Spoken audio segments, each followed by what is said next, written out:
Hello everyone, आप सुन रहे हैं ये प्यार नहीं तो क्या है। चैप्टर 32। ध्रुव का चेहरा अब गुस्से से तमतमाया हुआ था। रोहित और आरोही की ये बातचीत उसे बिल्कुल पसंद नहीं आ रही थी, लेकिन उसके नेचर के हिसाब से ये सिर्फ आरोही के लिए नहीं था। ध्रुव को अपनी लाइफ में मौजूद हर इम्पोर्टेंट इंसान पर ऐसे ही नजर रखने की आदत थी। बस फर्क इतना था कि आरोही अब उसकी जिंदगी में खास जगह बना चुकी थी, तो उसका ध्यान उस पर और भी ज्यादा था। थोड़ी देर बाद आरोही चेंजिंग रूम से बाहर आई। स्काई ब्लू फ्लॉक घुटनों तक थी और स्लीवलेस डिजाइन उसकी मासूमियत और खूबसूरती को और उभार रहा था। वहां मौजूद कई लोग बस उसे देखने में खो गए थे। आरोही रोहित के सामने आकर खड़ी हो गई और जानबूझकर थोड़ी तेज आवाज में बोली, मैं इस ड्रेस में कैसी लग रही हूँ? ये कहते हुए उसने चुपके से एक नजर ध्रुव की तरफ डाली और जैसे ही उसकी नजर से ध्रुव का गुस्से से भरा चेहरा टकराया, उसके होठों पर एक हल्की सी मुस्कान तैर गई। रोहित मुस्कुराकर बोला, तुम बहुत अच्छी लग रही हो और ये ड्रेस तुम्हारे ऊपर परफेक्ट है, तुम इसे ले सकती हो। ध्रुव अब बर्दाश्त की हद पार कर चुका था। उसका जबड़ा भींचा हुआ था और नजरें उन दोनों पर टिकी थीं। वो सीधे उनकी तरफ बढ़ने लगा कि तभी रोहित का फोन बज उठा।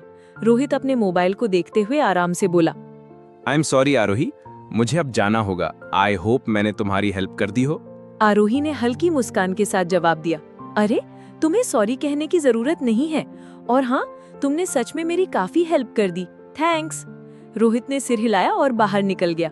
पीछे खड़ा ध्रुव अब भी उसे जाते हुए देख रहा था, लेकिन उसकी नजर बार बार आरोही पर टिकी रही, जैसे ये जताने के लिए कि बात अभी खत्म नहीं हुई है। रोहित मुस्कुराकर वहां से चला गया।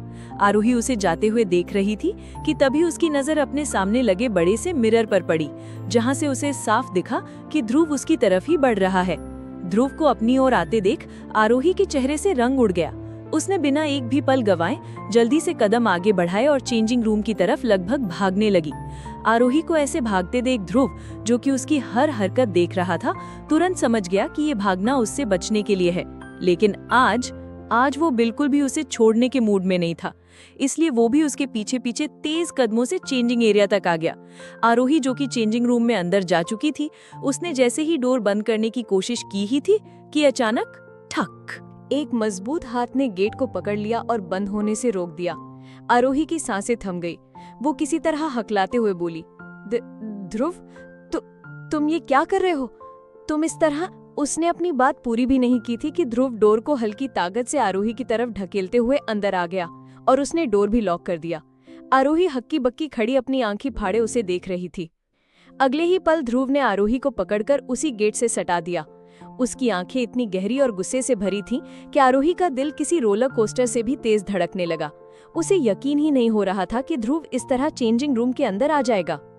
वो किसी तरह हिम्मत जुटाकर हैरानी से बोली, ध्रुव, तुम यहाँ अंदर? ध्रुव, तुम अंदर कैसे आ सकते हो, और वो भी मेरे साथ? अगर किसी ने देख लिया तो क्या सोचेगा?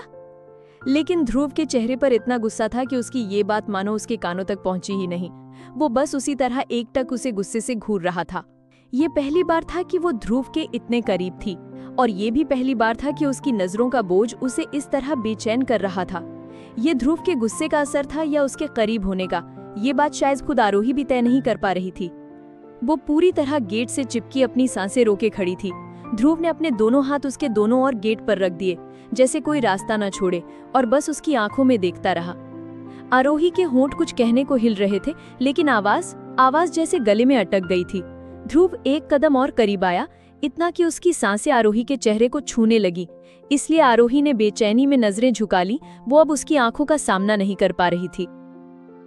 तभी ध्रुव की गहरी गुस्से में डूबी आवाज गूंजी, ये जो अभी थोड़ी देर पहले बाहर हुआ, वो क्या था? उसकी आवाज सुनकर आरोही जैसे होश में आई। वो तुरंत खुद को संभालकर मासूमियत ओढ़ते हुए बोली, बाहर? क्या हुआ था थोड़ी देर पहले? ध्रुव की आंखें सिकुड़ गईं। उसने उसी तरह फिर से सवाल किया, अच्छा, तो अब तुम्हें पता नहीं कि बाहर क्या हुआ था? आरोही उसे देखते हुए मन ही मन बोली, आरू, जब तूने ये सब करने का सोचा था, तब नतीजों के बारे में भी सोचना चाहिए था कि ये बात तो करने लगेगा, लेकिन साथ ही तेरा क्या हाल करेगा अब देख ले। तूने खुद ही शेर के मुंह में हाथ डाला है, तो हाथ तो कटेगा ही। अब तुझे अपना हाथ खुद ही बाहर निकालना होगा। अभी फिलहाल कोई नहीं बचा सकता तुझे ध्रुव के गुस्से से, सिवाय तेरी शानदार एक्टिंग के। तो शुरू हो जा। वो अनजान बनने की पूरी कोशिश करते हुए बोली, नहीं, मुझे याद नहीं आ रहा। क्यों? कुछ हुआ था क्या? ध्रुव की नजरें अब और भी तीखी हो गईं, जैसे वो सिर्फ देखकर ही उसे जला सकता हो। उसने उन्हीं तीखी नजरों से कहा, कुछ हुआ था? तुम्हें सच में नहीं पता कि तुमने क्या किया है? आरोही फिर से मासूमियत से बोली, नहीं, लेकिन अगर तुम बताओगे तो शायद याद आ जाए। ध्रुव उससे थोड़ा दूर होकर ठंडी लेकिन पैनी नजरों से उसकी ड्रेस को देखने लगा। उसने अब उसके चेहरे को देखते हुए सवाल किया, पहले ये बताओ, तुमने ये ड्रेस क्यों पहनी? उसकी आवाज धीमी थी लेकिन गुस्सा साफ झलक रहा था। आरोही ने एक नजर अपनी ड्रेस पर डाली, फिर मुस्कुराकर ध्रुव की तरफ देखती हुई बोली, क्योंकि ये ड्रेस मुझे पसंद आई। ध्रुव की निगाहें और गहरी हो गईं। उसने सवाल किया, ये ड्रेस तुम्हारी ही पसंद की है? आरोही ने कंधे उचकाकर झट से कहा, हाँ, ऑफ कोर्स। लेकिन जैसे ही ध्रुव की आंखों में तीखापन बढ़ा, वो हल्का हकलाने लगी। मतलब सिलेक्ट तो रोहित ने की थी, लेकिन मुझे भी पसंद आई इसलिए। ध्रुव उसके और करीब आया। नजरों में सवाल और गुस्सा दोनों थे। इसलिए तुमने पहन ली?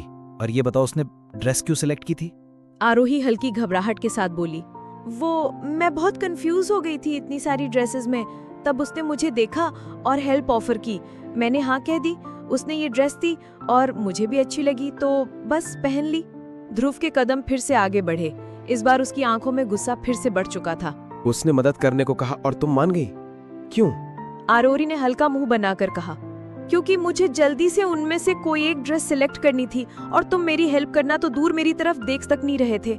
निक्की, तनु, कुणाल तीनों भी नहीं थे, वरना मैं उनसे पूछ लेती।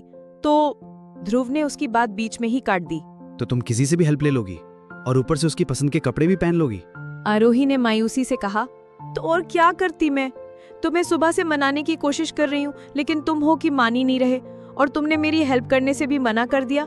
निक्की और तनु यहाँ नहीं थी, इसीलिए मजबूरी में लेनी पड़ी मुझे हेल्प। ध्रुव की आवाज में झुंझलाहट साफ थी।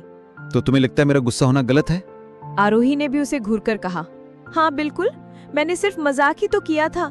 इसमें गुस्सा किस बात का? दोस्तों में मजाक करना एकदम नॉर्मल है। ध्रुव की नजरों में एक अलग ही ठंडापन आ गया था। उसने सीधे सवाल किया, तुम्हें लगता है मैं मजाक की वजह से गुस्सा था? आरोही ने झट से जवाब दिया, हाँ। ध्रुव ने एक गहरी सांस लेकर कहा, नहीं, मैं तुम्हारे मजाक से गुस्सा नहीं था। आरोही ने हैरानी से पूछा, तो फिर किस बात से गुस्सा थे तुम?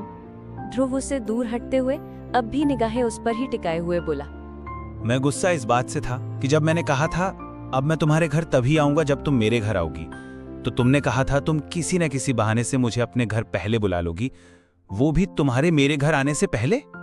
तब मैंने उसे मजाक समझा था, लेकिन तुमने सच में ऐसा किया, मुझे धोखे से बुलाया, इसलिए गुस्सा था। आरोही की आंखें फैल गईं। उसने झट से कहा, हाँ, मैंने कहा था, लेकिन मजाक में ही। ध्रुव ने उसे तीखी नजरों से देखते हुए कहा, अच्छा, तो फिर आज क्यों बुलवाया? आरोही ने हैरानी से कहा, मैंने कब बुलवाया? ध्रुव ने चिढ़कर कहा, अपनी बड़ी माँ से कहलवा कर। आरोही ने हैरानी से उसकी तरफ देखा, फिर जल्दी से समझाते हुए बोली, नहीं, तुम गलत समझ रहे हो, मैंने नहीं बुलवाया था। वो तो जब तुम्हारा कॉल आया, मैं और निक्की वहीं हॉल में बैठकर तुम्हारा वेट कर रहे थे। तुम्हारा कॉल पिक करके मैं कुछ कह पाती, उससे पहले बड़ी माँ ने फोन छीन लिया, और जो कुछ भी कहा वो उन्होंने खुद से कहा था। मुझे अंदाजा भी नहीं था कि तुम ये सोचोगे कि मैंने जानबूझकर तुम्हें बुलाने के लिए फोन उन्हें दिया। ध्रुव ने उसकी आंखों में झांकते हुए पूछा, सच कह रही हो? आरोही ने मुस्कुराकर कहा, तुम बताओ, क्या मैं तुमसे झूठ बोल सकती हूँ? उसकी बात पर ध्रुव के होठों पर हल्की मुस्कान आ गई, लेकिन तभी उसकी नजर फिर से उसकी ड्रेस पर पड़ी, जिससे उसका चेहरा फिर से गंभीर हो गया। उसने सीरियस होते हुए कहा, वो सब तो ठीक है, लेकिन सबसे पहले तुम ये ड्रेस चेंज करो। आरोही ने उसे चिढ़ाने के लिए जानबूझकर अपनी ड्रेस को देखा, फिर अपने दोनों हाथों से ड्रेस को पकड़कर घूमते हुए मुस्कुराकर बोली, क्यों, कितनी अच्छी तो लग रही है। ध्रुव ने उसे गोल गोल घूमते देख झट से पकड़ लिया और एकदम सीरियस एक्सप्रेशन के साथ बोला, नहीं, ये ड्रेस बिल्कुल अच्छी नहीं लग रही, कोई दूसरी सेलेक्ट कर लो, वो ज्यादा अच्छी लगेगी। आरोही ने देखा कि उसका चेहरा फिर से सख्त हो रहा है, तो उसने अब और चिढ़ाने का रिस्क नहीं लिया। उसे पता था एक बार फिर गुस्सा आ गया तो ध्रुव इतनी आसानी से मानने वाला नहीं। आरोही ध्रुव की तरफ देखते हुए बोली, ठीक है, मैं ये ड्रेस बदलने को तैयार हूँ, लेकिन इसके बदले तुम्हें मेरे लिए ड्रेस सिलेक्ट करनी होगी। ध्रुव के होठों पर एक हल्की मुस्कान आ गई। उसने हाँ में सर हिलाते हुए कहा, डन। वो वहीं खड़ा सिर्फ आरोही को देख रहा था। उसकी नजरें इतनी पैनी थी कि आरोही को महसूस हो रहा था जैसे ध्रुव उसकी हर हरकत पढ़ रहा हो। इसीलिए वो अपनी नजरें चुराते हुए उसकी मां से जाने का वेट करने लगी। आरोही को अब भी वैसे ही खड़े देख ध्रुव ने कहा, अब क्या हुआ, जाकर ड्रेस चेंज करो ना। आरोही ने हल्की सी भौं उठाकर कहा, और तुम? ध्रुव ने बेफिक्री से जवाब दिया। मुझे थोड़ी चेंज करना है। ध्रुव की बात सुनकर आरोही चिढ़ गई।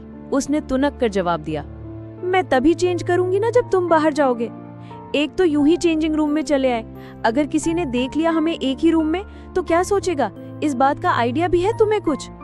उसकी बात सुनकर ध्रुव को अचानक एहसास हुआ कि सच में वो आरोही के साथ चेंजिंग रूम के अंदर खड़ा है।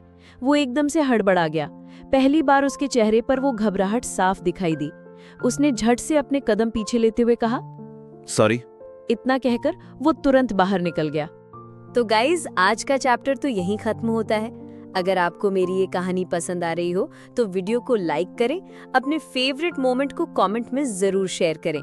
आपके हर एक कमेंट से हमें और लिखने की हिम्मत मिलती है। और हाँ, मेरी चैनल को सब्सक्राइब करना ना भूलें। साथ ही बेल आइकन जरूर दबाएं ताकि इस जज्बाती सफर का कोई भी हिस्सा आप मिस ना करें। अगले चैप्टर में फिर मिलेंगे, कुछ नए मोड़ों, कुछ अधूरे अल्फाजों और बहुत सारे एहसासों के साथ। तब तक के लिए bye bye and take care.